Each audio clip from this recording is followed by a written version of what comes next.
What is going on, everybody? Welcome back to the channel. I'm your host, Slackers, bringing you guys our next matchup in the DLC tournament that we got.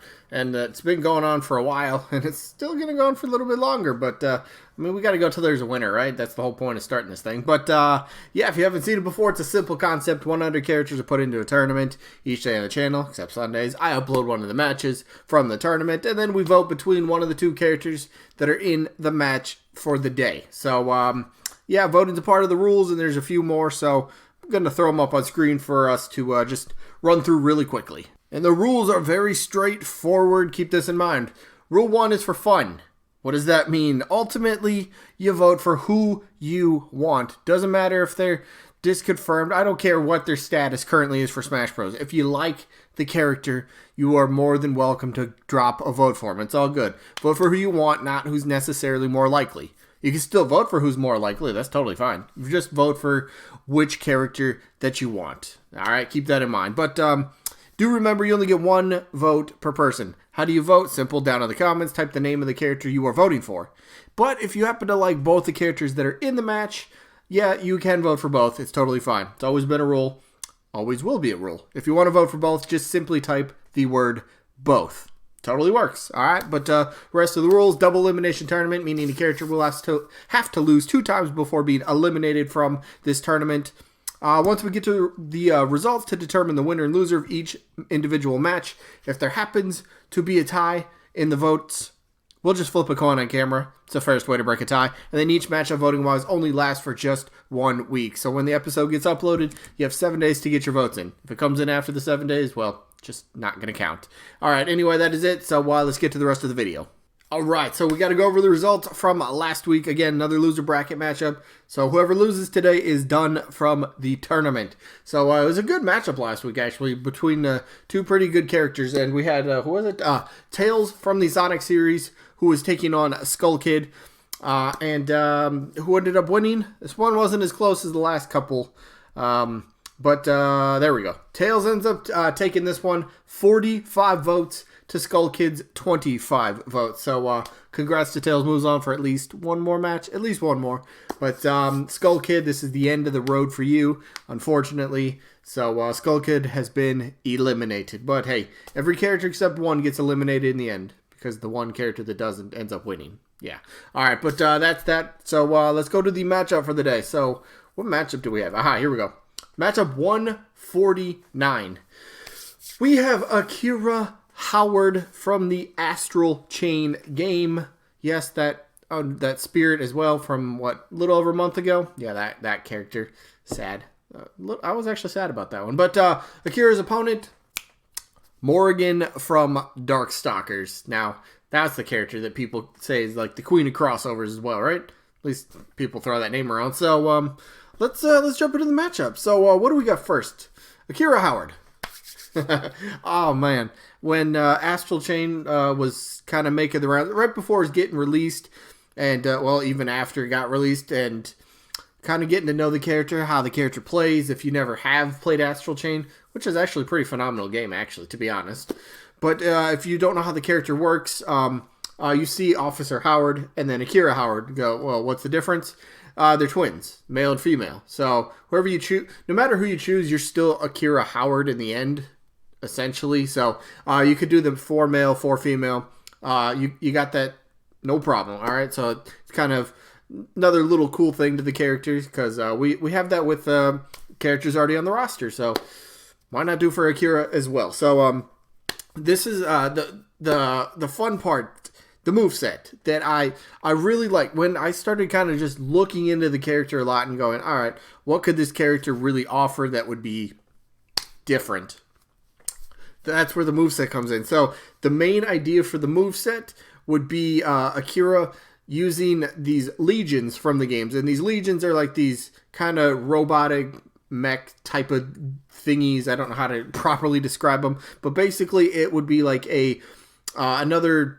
It's not another player, but it's something that you would summon into battle. So think of, in a sense, it's kind of like when Joker gets Arson out into battle. So you got like the second entity, the second just being that's out there.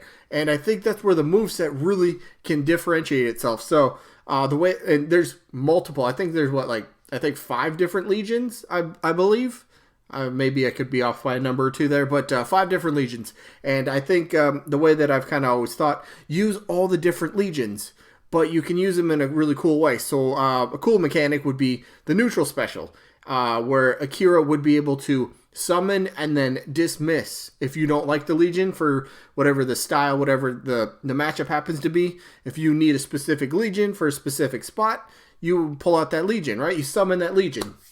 But I think maybe a key to this, the legion would have some sort of lifetime around it after a while. But so say you summon the first legion, and then you want to dismiss it before the time meter runs out, right?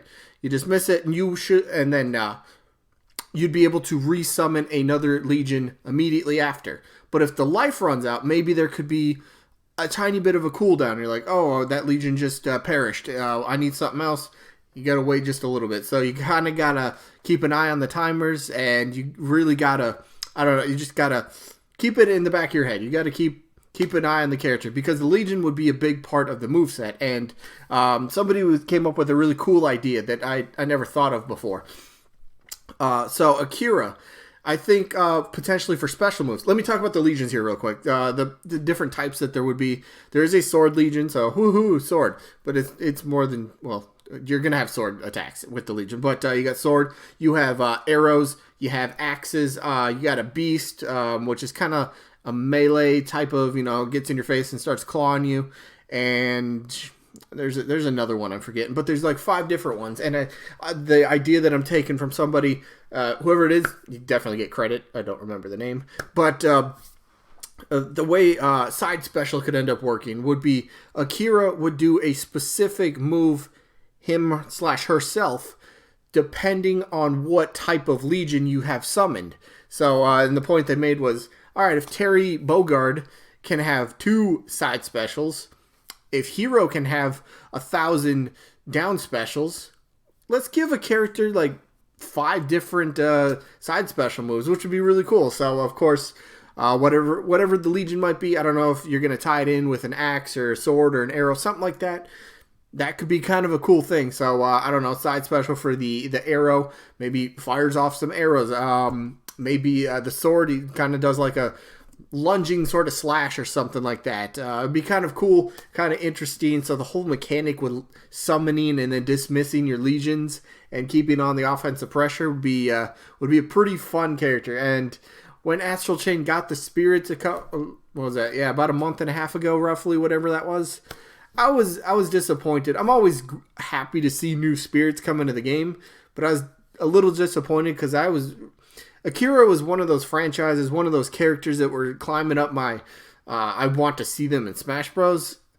I really hope the next Smash game, Akira gets in. I just think the moveset, just the enjoyable, the character itself would be so fun to play as. So, here's hoping for the future Smash games, but probably Smash Ultimate, probably not going to happen. But you never know, Nintendo might swerve us and pull something out of nowhere and that we're not going to expect. So maybe Akira. That'd be awesome, though. That'd be awesome. But let's talk about Akira's opponent, though, real quick.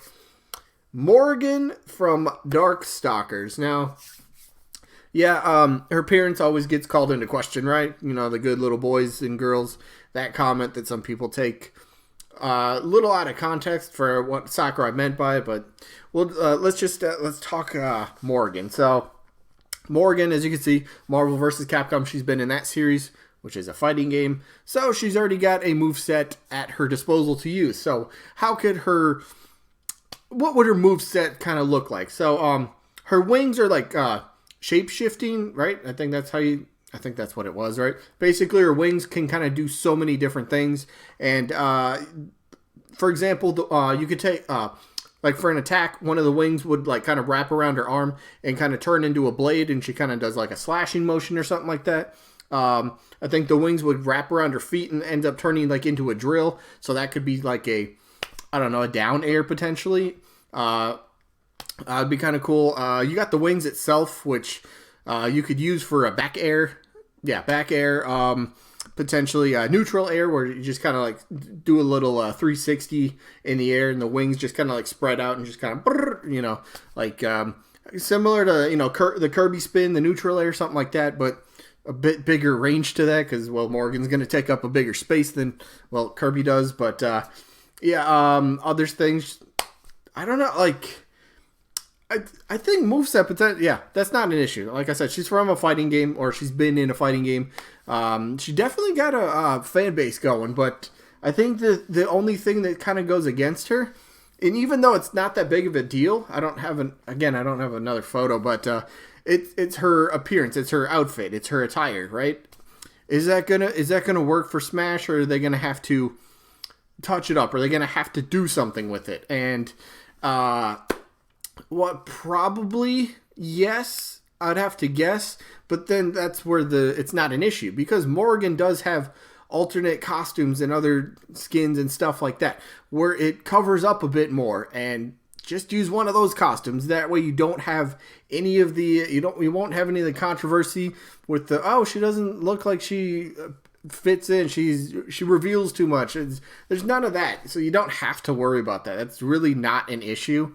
And like I was like browse around message boards and stuff like Smash boards or other places, I don't remember, but like Morrigan gets brought up, and that's always a big argument against her. And it's like always the people that don't really know much about her, they just take a look at her appearance and look at and go, nah, that can't happen. There's no way that could happen. If you just look into the character a little bit more, like I was just stating, the costume, that's not an issue. Just cover it up a bit more. Just use a different outfit. Totally fine. So again, she's kind of she's decently popular, right? And should be like should be another Capcom rep. So Capcom Darkstalkers. I mean, it's a series not in Smash Bros. And most of us are probably expecting, maybe not every character in Fighter Pass 2 to be from a new franchise, but majority of them. So if you're going to look for new franchises that are not in Smash Bros., that's got to be on the list at least to be considered. So I don't know, Morrigan, I think she's got the potential. She's got the appeal. She'll draw in her own audience. But for me, I don't know why. I'd love Akira. Akira Howard's going to get my vote in this one. Just the way that I picture the moveset and the character playing out, I think I would enjoy that so much more than I might enjoy Morrigan in this case. So Akira's getting my vote. I know Akira's a spirit, but again, that doesn't matter. Still vote for who you want. So Akira is getting my vote. But who are you voting for? Akira, Morrigan, or both? They're all good options. So that is it for this one. Little sneak peek for tomorrow.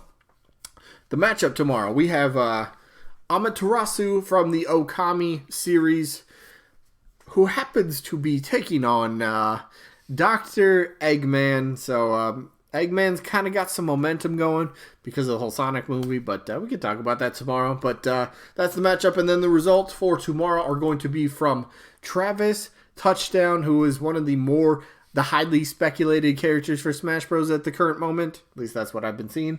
And his opponent was Bandana Waddle Dee, but that's tomorrow. Today's wrapping up. Hope you guys enjoyed. Second video, the Raid Boss video from last week, where my Raid Bosses took on yours, so should be a good should be a good video, I hope.